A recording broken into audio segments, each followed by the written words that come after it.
आज हम महात्मा गांधी के तीनों सत्याग्रह के बारे में अध्ययन करने वाले हैं। तो यहाँ पर प्रश्न दिया है, गांधी जी द्वारा संचालित चंपारण, खेड़ा और अहमदाबाद में सत्याग्रह का वर्णन कीजिए। या फिर एक प्रश्न और है कि महात्मा गांधी के सत्याग्रह पर एक निबंध लिखिए।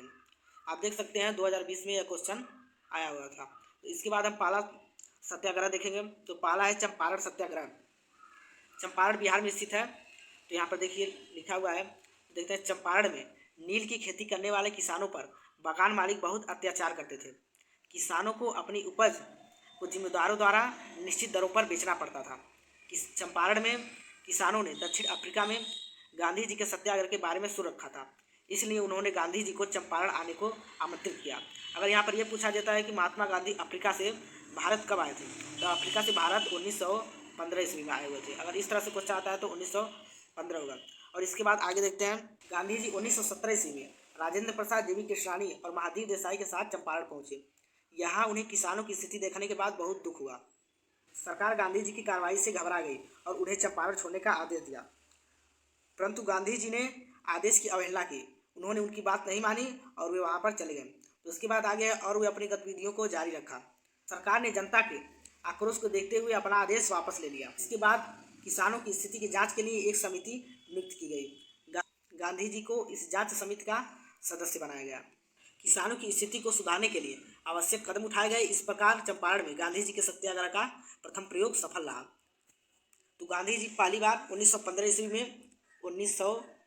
में अफ्रीका से भारत आए थे और उन्होंने पहला सत्याग्रह चंपारण सत्याग्रह को किया था।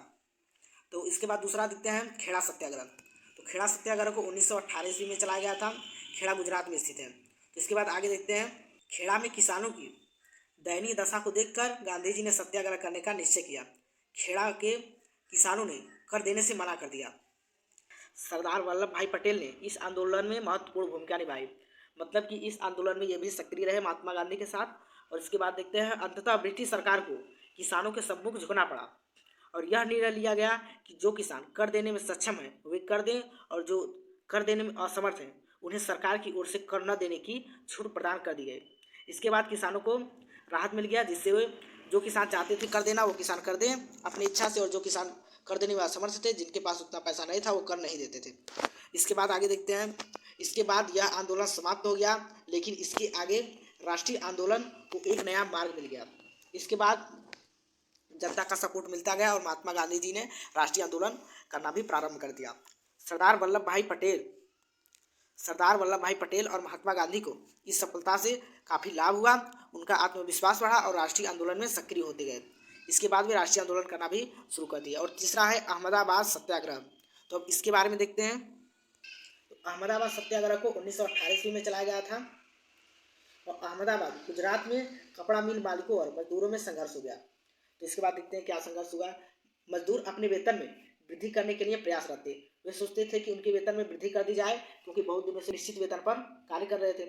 मिल मालिकों द्वारा मना करने पर मजदूरों ने हड़ताल कर ली।